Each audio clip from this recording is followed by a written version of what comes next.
hang out and let's have a little chat.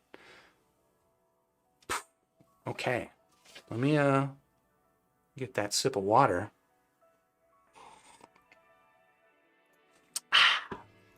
And catch up with live chat. What's up, folks? Yeah, it's Friday evening here in California, 6 p.m. I should be signing off soon because I got to eat dinner or something at some point. But glad to be hanging out with y'all. Shenzai, what's up?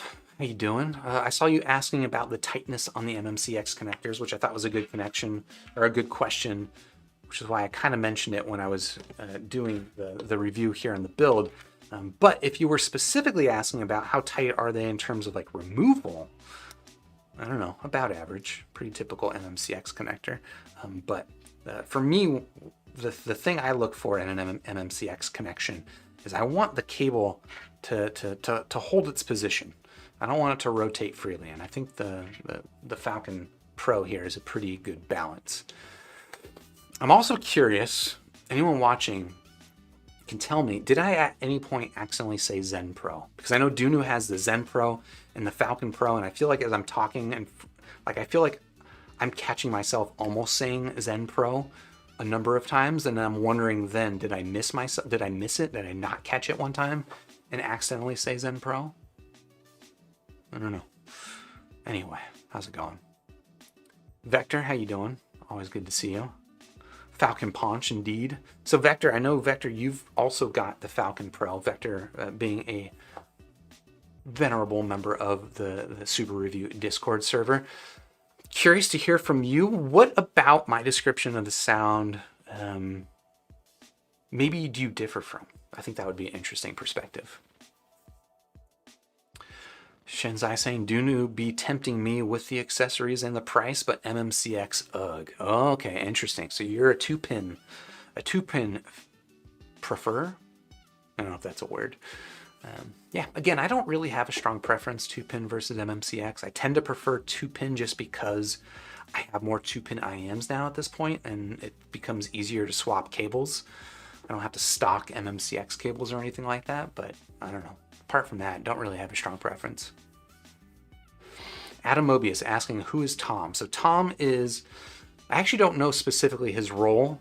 He works at Dunu. He's a frequenter of Discord, various audio Discord servers, and a very, very knowledgeable person in terms of audio. If you have a question about the technology behind a Dunu IM, or frankly the technology behind any IM, he'll probably be able to tell you a lot more than you would expect there is about it. So I asked him about like, what does Eclipse driver mean? Because I noticed that they're using that branding on this driver, as well as the Zen driver, as well as the Dunu Luna driver. And he gave a really good description. And unfortunately, Tom, I'm sorry, I've forgotten most of it. It wasn't something that intuitively to me made sense in terms of like how that would impact the sound. So that's why, like, for me, it's like hard for me to sort of internalize that knowledge. But maybe if I'm ever on Jeopardy or something, I will wish that I had spent more time trying to really grapple with the mechanics that Tom was explaining. Hiran Patel, what's up? Is this worth 16 burritos? That is, I mean, it depends on the alternative. If the alternative is 16 burritos or no food for 16 days, I think you got to go 16 burritos. But if the alternative is 16 burritos or, I don't know, you make grilled cheese sandwiches for 16 days, frankly, I don't know, like that. If I was able to do that math and that sort of budgeting and be that in control of my spending, yeah, I would say the Falcon Pro is probably worth 16 burritos. Chadwick, what's up? First time tuning into the live stream. Glad you can make it. What's different now? Is it just the timing? Are you free on a Friday evening? I don't know. Glad you can make it. Vector saying, I love the case color. It's close to my favorite color. And yeah, honestly, it's a pretty nice little color. It's like, this is like Dave 2D's favorite color, basically. It's like a teal, kind of a light blue with a little bit of a greenish tint to it. I think it's pretty handsome. I'm looking at it on my OBS screen here, and I do think the color that's coming through there is pretty accurate to real life, although maybe a little bit a tad greener in real life than it is in the video, but that's obviously going to vary depending on the color calibration of your monitor, but totally agree. It's a nice looking case. Oh, vector. So you got the hex color. It is 5AFFCC. Is that your favorite color, or is that the color that you would diagnose or you would attribute here to the Dunu case? And yeah, Chadwick asking how much is the IM Vector. Thanks for tuning in or for jumping in and answering. $220 in the US. Zaid, long time. How am I doing? I'm doing all right, man. How you doing? Good to see you again. Non-Men, what's up? Always good to see you too. Planet Jace, good morning in Australia, down under. Good day, mate. I'll try not to do Australian accent too much. Rob Hawk, how you doing? Always good to see you. The chick saying, come on, a short spoiler on Kato versus Falcon Pro doesn't hurt anyone. Just 1 second. For the curious, this is the Moondrop Kato. I think in about a week, I will be doing a review of the Kato, and these are the 3 IMs that I think are going to be kind of the top of the discussion. The Dunu Falcon Pro, which we've just reviewed, the Tangent Hana 21, which I reviewed not too long ago, and the Moondrop Kato. And I think all of these at around $200, single dynamic driver earphones, they all have, I think, specialties. I think they've all got a reason to exist, which is maybe doesn't make the decision making easy. Especially if you want to buy one of them, you don't want to buy all 3 of them. But I will be talking about that in depth next week. You want a spoiler? I don't know if there's going to be much spoiler. I will say, let's see. Maybe the most I would say about a spoiler is that, and this is not in terms of a ranking or anything, but just in general character of sound, I would maybe say there's these are kind of somewhere in between the two. Maybe that doesn't tell you a whole lot, but I did tell you a whole lot about both of these earphones just 5 minutes ago. So imagine the Kato is maybe somewhere in between. If that maybe gets your juices flowing, your mind juices flowing. Also, I'll say, frankly, I've been spoiling some of the Kato thoughts on my Discord server. So if you're not already there, link in the description to my Discord server where I have a room specifically for the Kato. I've been getting a lot of questions about the Kato, and it's been hard for me not to answer them. Now, I do want to spend more time with listening to this earphone, which is why the review is not happening right now. It's going to happen in probably about a week. I do want to spend more time just kind of solidifying those thoughts and stuff, but I think what I just mentioned here is probably a tease, and the notes that I have in Discord are actually probably a little bit more informative. Planet Jace saying swappable terminations are awesome, not enough out there. Yeah, I agree. I'm a big fan. Even the fact that I don't really use balance cables. I mean, I'll do it every once in a while, usually test a source or something like that. But for me, 3.5 millimeters is fine. And I prefer sort of just the inner compatibility of it. Like if I'm listening on my DAP, which does have 4.4 millimeter on it, right? I could be listening on a 4.4 millimeter, and technically there's probably some difference, maybe even if I can't perceive it. There's some reason that I might still be using it, but for me, it's not really worth it to lose the compatibility. And typically what I'll do is I'll be sitting on the couch listening to my DAP, but then maybe occasionally want to plug into my laptop to watch a YouTube video or something like that. And my laptop doesn't have a 4.4 millimeter connector on it, so I'm happy enough having 3.5.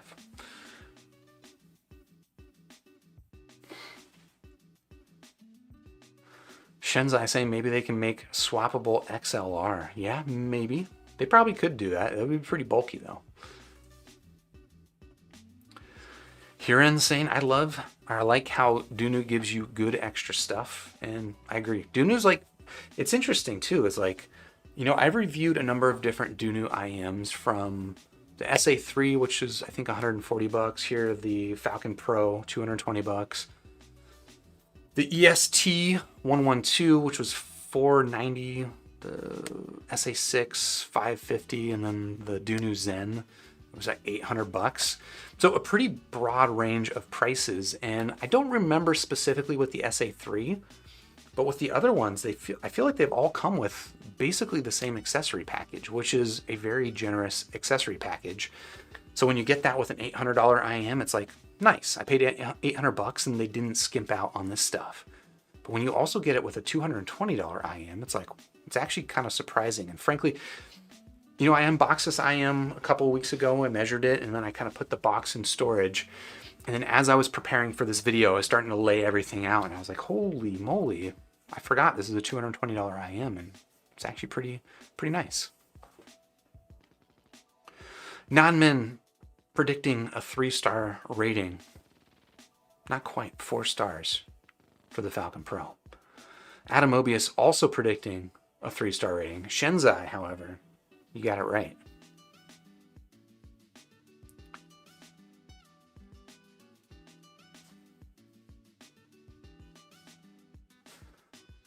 Wear One Nation saying the only IMs that use 2-pin are the SA3 and the SA6. Every other Dunu uses MMCX. There you go. That seems to be a route right, at least with the IMs I have. I haven't used every Dunu IM, but of the ones I've got, yeah, the SA6, the SA3, I believe are 2-pin. The Falcon Pro, the EST112, and the Zen are all MMCX.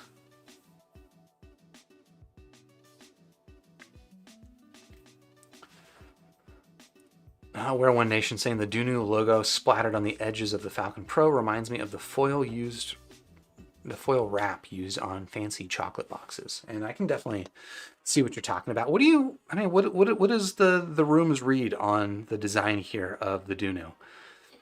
You know, I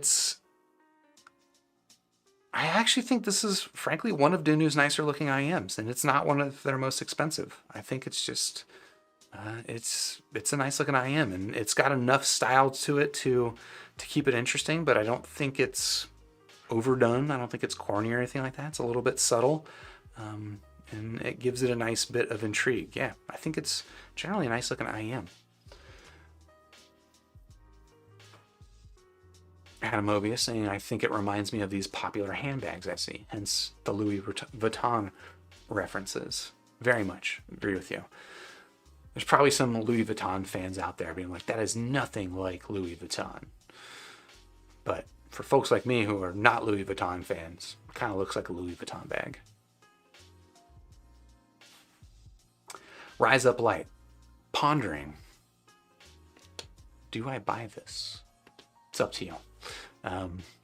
I think it's a pretty good IM, to be honest. I quite enjoy it. I'm certainly happy to have it in my collection. But man, I think the big question for a lot of people is going to be, which of these three, if you have to pick, which of these three? And unfortunately, I'm going to have to answer that question next week.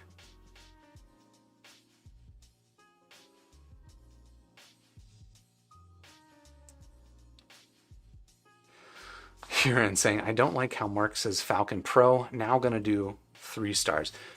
If you're referring to like the fact that I kind of pause every time I say Falcon Pro, it's because what I was alluding to earlier. Like I feel like I'm about to say Zen Pro, and I have to like stop myself and be like, Falcon Pro. So if there was ever any hint of malice in the way I said Falcon Pro, it's really just that. It's that. I don't know. I got wires crossed in my brain. Metal 571, what's up? Glad to see you in the chat. Let's see what you say. I just love how open this company is with their tech and measurements. I wish more companies could be like that. I'm gonna try to get in a tour of these. Yeah, I agree. Dunu's really just generally pretty good about that stuff, right? So like with a lot of IEMs out there, a lot of companies out there releasing different models of IEMs, and it's really unclear like what is the difference between them, especially when they're, you know, maybe share a lot of similar physical characteristics. It's like, what is the difference between these IEMs? And Dunu's actually pretty good about publishing frequency responses of their IEMs, and they use, I think, a pretty standard industry standard rig for producing them. So while their frequency responses wouldn't be comparable necessarily to frequency responses from other sources within Dunu's list, or within their sort of library of frequency responses. They give you a pretty good sense of the different tonalities and tuning differences between their various IEMs.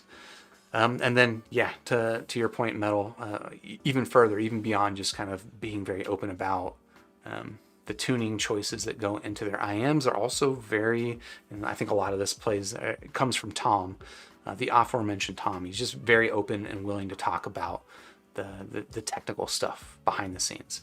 And not in, like, he's really good about talking about it too in a way that's not like, I don't know. There's a lot of companies in IM space or outside IM space, like listening to Apple talk about their technology.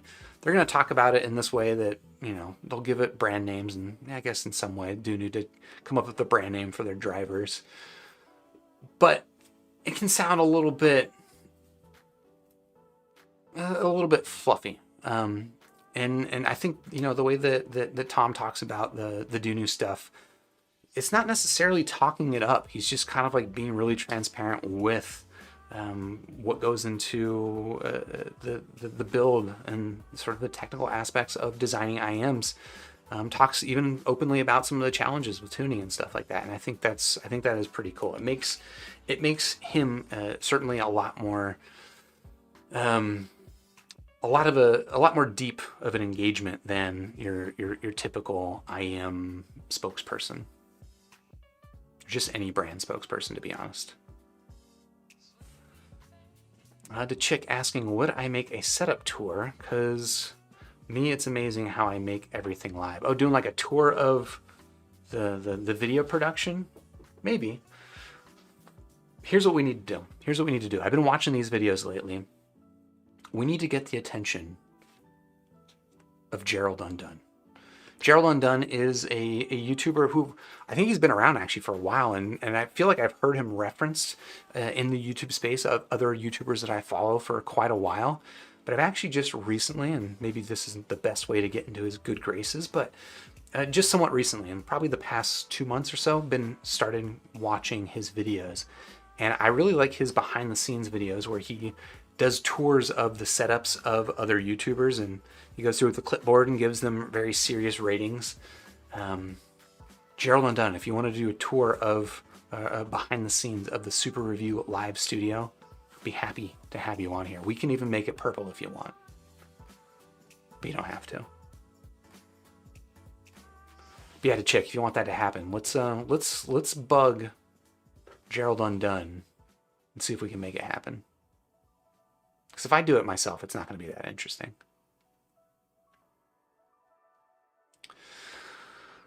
Tonkytron saying, my new favorite single dynamic driver, IM, 5 stars for me. So, would love to hear from you, Tonkytron. What do you love about the sound? I assume you're talking about the Falcon Pro.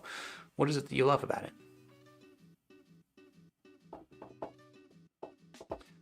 Vector saying, so Vector I mentioned has the Falcon Pro. Cymbals on these are really darn crisp. And I generally agree. Yeah. Despite the fact that this is a warm tuned IM and it has that just like dominating bass character to it, it does not come at the expense of clarity. Like, it still has this really strong sense of clarity and contrast that works well for cymbals. I did find occasionally it could be a little bit on the splashy side, but that's just me being picky. Like, not enough to really annoy me.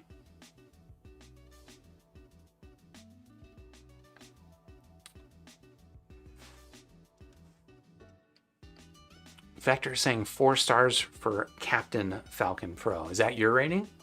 Interesting. Oh, and Vector, you provided your take here. Saying Mark will have his take, but the biggest diff I'd say is that the SA6 mids are more present. Oh, is this talking about the SA6 versus the Falcon? You're saying the SA6 mid-range are more present and the bass isn't quite as punchy, but still fairly dynamic. And yeah, I would agree with that. I think the SA6 and the Falcon Pro, if you listen to them back to back, will be pretty strikingly different in a number of ways. There's a tonality difference. The SA6 I would describe as basically neutral with some sub-bass boost, but for the most part comes across as a neutral tuned, mid-range focused IM. Again, here with the Falcon Pro, not so much mid-range focused. It's much more about that bass character. with a little bit of brightness to cut through it. And, you know, the mid-range isn't like super scooped out or anything like that. Like a lot of V-shaped sound signatures, and I did describe this as V-shaped, but a lot of them will come with kind of like this maybe over forwardness in the upper mid-range, but then a bigger dip in the lower mid-range, and then in that a big mid-bass bump. And then it's sort of in that little V-shape cubby is where I think that V-shape sound signature, the characteristic, kind of comes through. For me, it like kind of comes across as like this compression of the mid-range, and just this masking of detail. I don't think that's super strong here with the Falcon Pro. I think, you know, it does have that V character a little bit, and again, not necessarily the mid-range focus, but compared to some other V-shaped sound signatures, actually not bad.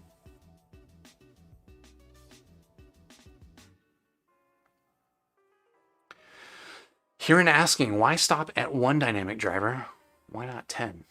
And I know you're joking. I think you're joking, unless you're really going for the burrito target. If you think 10 drivers will help you get to the burrito target. I mean,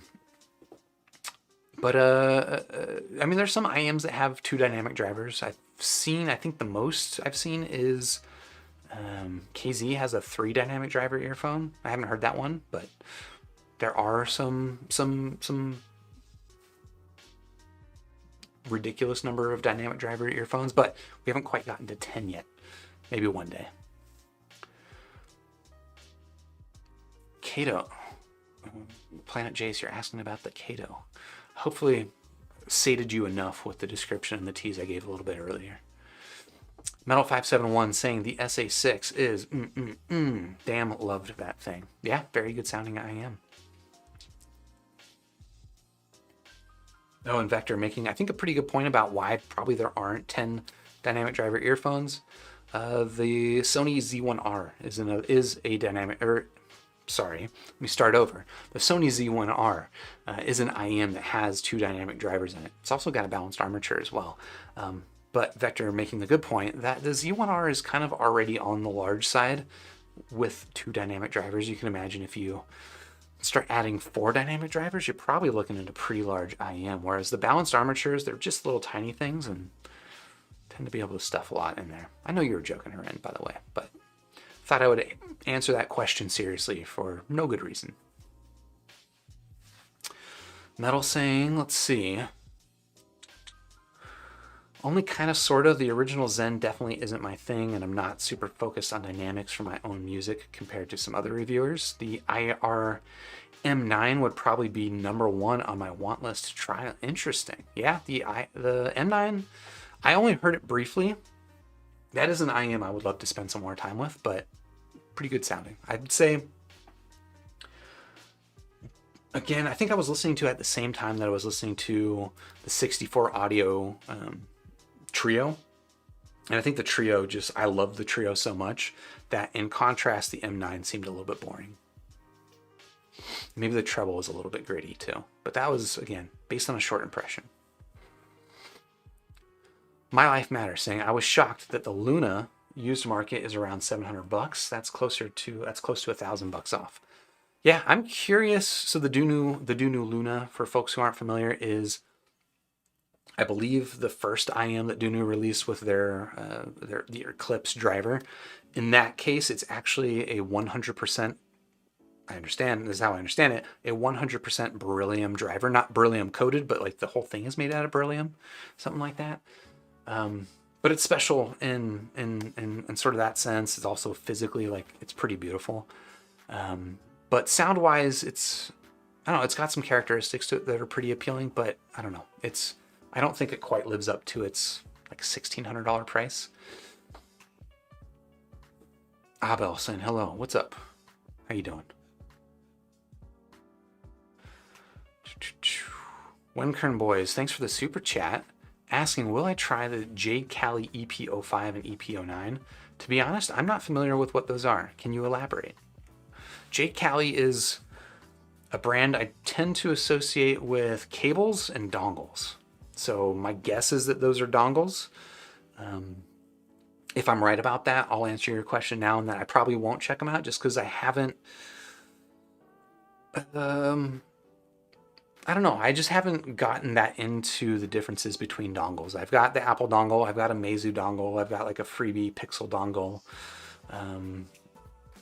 And for the most part, they all sound about the same to me. So like, I'm kind of satisfied with the Apple dongle.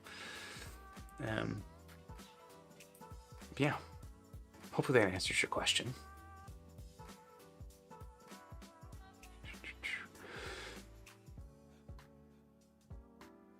Catching back up with chat again because I dropped down to the bottom.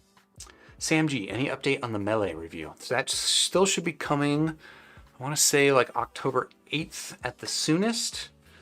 That's in about a week. So I'm gonna guess my plan is to review the Moondrop Kato within about a week. If that doesn't totally overlap with the 8th, maybe on the 8th, but my guess is that the Melee will probably end up being not next week, but the week after that. So stay tuned.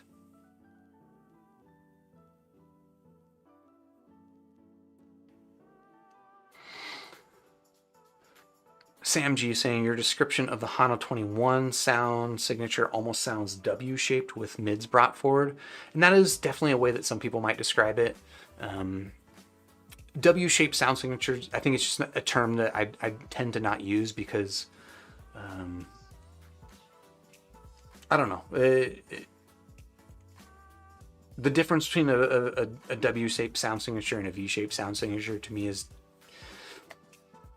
generally not that big. I mean, there are different versions of a V-shaped sound signature. Maybe it would be worth it to introduce W-shaped into my lexicon and the terms I use because, let's say, for example, I would describe these both as V-shaped sound signatures. But yeah, to your point, this one's got sort of the upper mid-range is forward, where here the upper mid-range is definitely very relaxed. This is very much about upper treble, mid bass, and sub bass. So you kind of get like this shape in your frequency response, whereas this is sub bass, not so much in the mid bass. It's a little bit lean there, and then you do get that upper mid range forwardness. Not so much in the treble actually. There is maybe a little bit of extension in the upper treble, but I would say that this comes across as sort of like more treble emphasized, where here that V shape, I still get that V tone, which again to me is kind of like just a presentation of the mid-range. And I think generally, like, maybe I'm just a little bit lazy about my description of sound signatures, but I basically file everything into either neutral or V-shaped. And then there's like tweaks on that. And for me, a neutral IM is an IM where the mid-range is the focus, and it's not just the upper mid-range, but the entirety of the mid-range is the focus, versus a V-shaped sound signature where bass and either upper mid-range, lower treble, becomes the emphasis.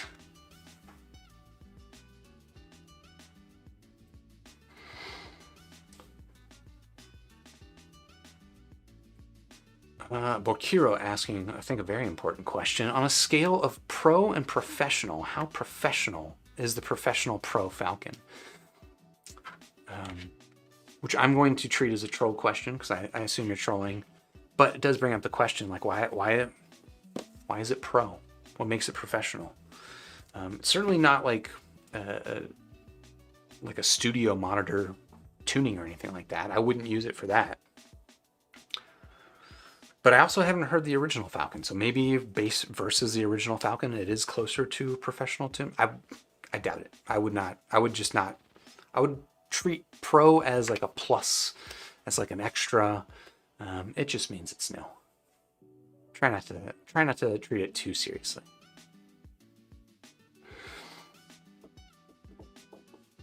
Jonathan Lerner asking, what do I prefer, the KOS KSC75 or the Final Audio E500?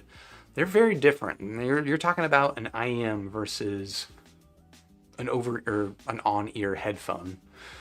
But just purely on audio characteristics, the KSC75. Look, if I had an IEM that sounded like the KSC75, that would be a lot of fun.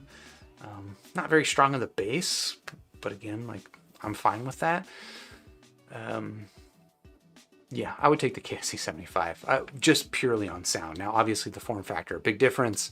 It being open and potentially bleeding sound into your environment, also a big difference. The fact that it rests on your ears and maybe is not the most comfortable. Also a big difference. Take those things into consideration, I think, before I would consider the sound difference. Yeah, personally. But I guess if you're just like, you've got 25 bucks and you're looking for the best quality sound that you can get, you can't beat the cost. You can't. Impossible.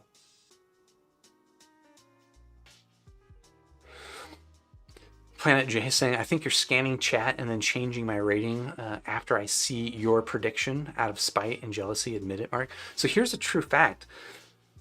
I actually can't do that. It is physically impossible for me because my Stream Deck down here only has 6 buttons.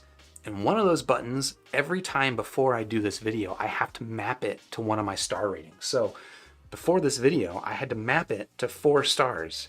So it would be physically impossible for me to, in the middle of this review, see Jace that you had said 3 stars, and for me to go over and like, I would have to go over to this screen, fiddle with my keyboard and my mouse, change it, remap it. I can't do that.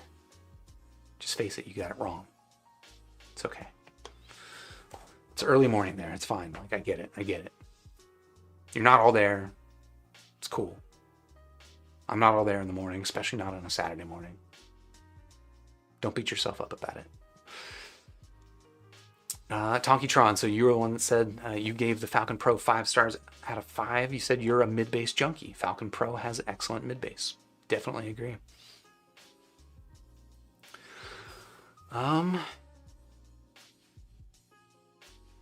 Silgi-sama asking, do I think that hybrid configurations have better imaging and separation compared to dynamic drivers? And as sort of a general rule or sort of a general characterization, I think so. Like that's part of why I tend to prefer hybrid IEMs, is I get a stronger sense of definition and separation in the sounds. But it's definitely not always the case. And I think the Tashtem Hana, like this is a pretty good example of an IEM that just really excels at imaging performance in a way that's probably stronger than almost any other IEM I have out there. Maybe, I mean, it's in a different way than something like a Moondrop Blessing 2 or my S8, which I think have solid imaging chops, maybe not so like blown out and exaggerated as something like the Hana, but maybe with a little bit more precision and incisiveness and sort of like the distinction between instruments and stuff like that. Whereas on the dynamic driver, maybe it's a little bit easier for those sounds to blur together, even though the positioning and stuff is a little bit more exact. This is also now running into sort of the limits of my ability to describe sound with English words. But yeah, we'll have to leave it at that. I think generally hybrids, I think, do have an advantage, especially versus your average dynamic driver. But I don't think it's quite that simple as the Hana kind of illustrates. Anupam, what's up? Glad you can make it. Even if you're late, that's fine. I don't hold it against you. Crying. No, it's fine. Adam Mobius saying some of these IMs are tempting, but Critical teased the Eclipse as a cheaper than the Dusk. I'm curious what that will be. And so for folks who are not familiar with what Adam's talking about, Critical, other famous IM reviewer. I don't want to say other famous. He's the famous IM reviewer. I'm the one talking to you right now. But he has collaborated on a couple of different IM releases in the past. Initially it was the Dawn, then it was the Dusk, as you can see, sort of this theme. And the next IM that Critical is working on, he's calling the Eclipse. I don't know much about it in terms of like when it's going to come out. I know he has talked about, I believe he said he wanted to release a dynamic driver earphone and something that's somewhat more affordable than his other IMs, because the original Dawn, I think, was like a $1,400 IM. The Dusk, $300, which is still pretty pricey, but certainly a lot lower in price. And I think he does want the Eclipse to be even more within reach. So I have no idea like how soon he is to release that, but I'm definitely interested.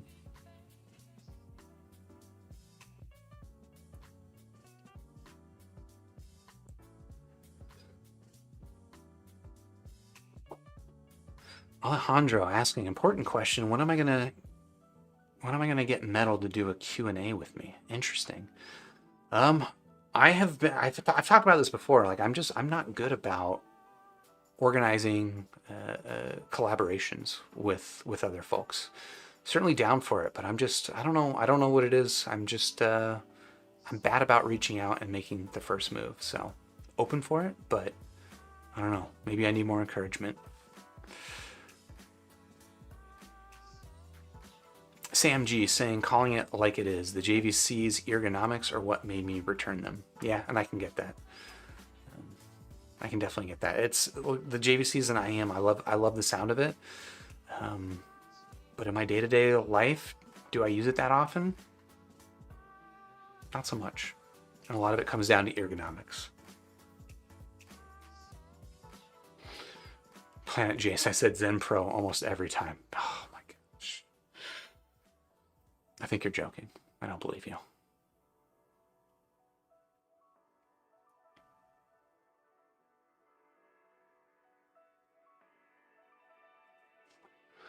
Rob Hawk asking, bass aside, would I say that the Falcon Pro is closer to the Zen or the Zen Pro?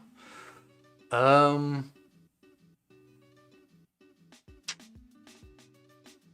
don't know if I can answer that question. Because I have heard the Zen Pro. I'm trying to think like how to answer this question best.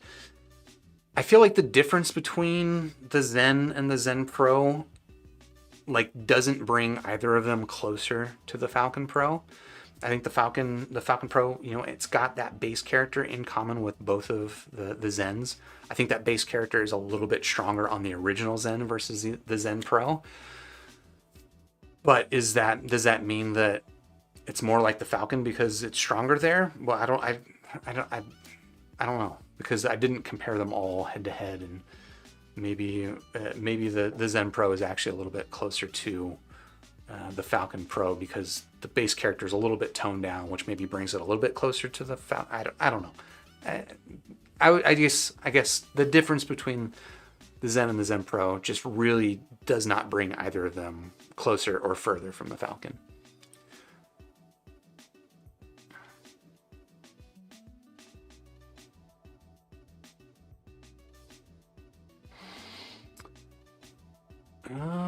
Jeff Fierro saying, is there a 1DD IM better overall sound than a hybrid counterpart for the price? It really depends on what you're looking for in the sound, to be honest. Like these, I talked about all these different IMs here, and they kind of cover a fairly broad range of prices from, you know, $180 up to $300. Look at $300, I would rather get the Moondrop Blessing 2. Just it fits my preferences a lot more than something like the IE300. But this is so different that like it's difficult for me to say that it's because it's a hybrid or anything like that. They're very different, and that's where, like, I don't know, the difference between, you know, a single dynamic driver earphone versus a hybrid versus an all BA set versus a tribrid, maybe it's got an EST in it. I think all these things are interesting distinctions, but I'm very slow to make generalizations about them because they're not always true. Like dynamic drivers, they have some characteristics that are more common amongst dynamic drivers, like that base physicality and stuff like that versus an all BA set. People talk about coherency, sort of, and this is more in the sense of incoherency with multi-driver IMs, where there can be a sense that you hear the different characteristics of balanced armature and dynamic driver, and it feels maybe a little bit out of place. I'm not very sensitive to that myself, so that doesn't bother me, but that is maybe a thing that you could describe of hybrids and tribrids. And then the poor base quality on balanced armature sets doesn't apply to all of them, but fairly consistent in terms of what to expect. But again, I guess what I'm trying to say is that you can make these generalizations all day, and they are useful. They're useful generalizations. But at the end of the day, when it comes to talking about an individual specific IM, that's the point where those generalizations maybe are not that useful. I think it's, you know, really important to just kind of focus on the specific IM. If your price range is $300, I personally would not be shopping for dynamic driver versus hybrid versus tribrid. Like, that would be in the back of my head, or like further beyond the back of my head. What's beyond the back of my head? Just hair. It's in my hair. That's the thing that people say. Yeah, that tribrid, hybrid, dynamic driver, albeit like, that would not be at the forefront of my decision-making process. My decision-making will be, what's my price range? How much do I want to spend? What sound signature do I want? And then from there, like, what are the trade-offs that I'm willing to make in terms of technical performance? And the Blessing 2 for me just hits all of that stuff. It's like my tonal preference. Technically, it's very, very competent, very, very solid. There's a lot for me to like about it, and it happens to be a hybrid. I didn't pick the Blessing 2 because it's a hybrid. It happens to be a hybrid. And the things that I like about it are not true about every hybrid out there. So that's why, again, really want to emphasize, when you get down to talking about an individual IM, or you're really, I don't know, you're making this purchase decision based on price, I feel like a lot of those generalizations,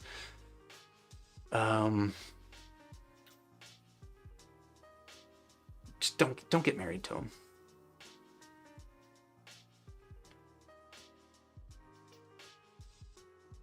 Tony Tex, what's up? Glad you can make it. Oh, and Vector providing another take on the sound of the Falcon Pro, probably in response to my question earlier.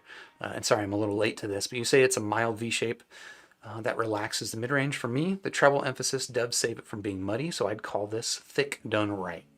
I think that's a pretty good description. I think we're pretty much on the same page there.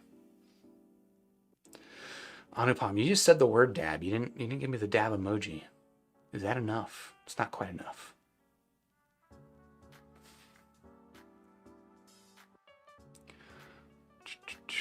All right, I'm gonna try and catch up with live chat. I'm speeding forward a little bit because 6:45. I gotta get dinner. Appreciate you all hanging out and waiting through all this. But let's see. Brandon, happy Friday. Which baseball team am I rooting for? The Dodgers or the Giants? The former are about to play my Brewers. Should be a good game. You assume, like, because I'm in California, I'm a Dodgers or Giants fan?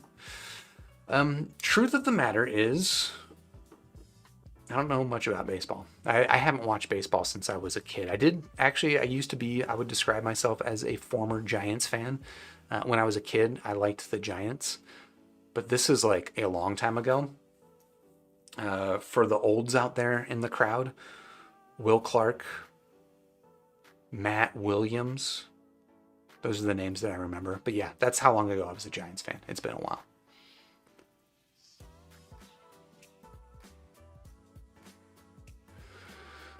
Oh, Pole asking when I say that I prefer forward vocals. Generally, I do. I prefer my vocals to be forward in the mix. And there's different degrees of it, but generally, vocal content. Most of my music I listen to has vocal content in it, and for me, that tends to be what I fixate on. So yeah, it's important for me.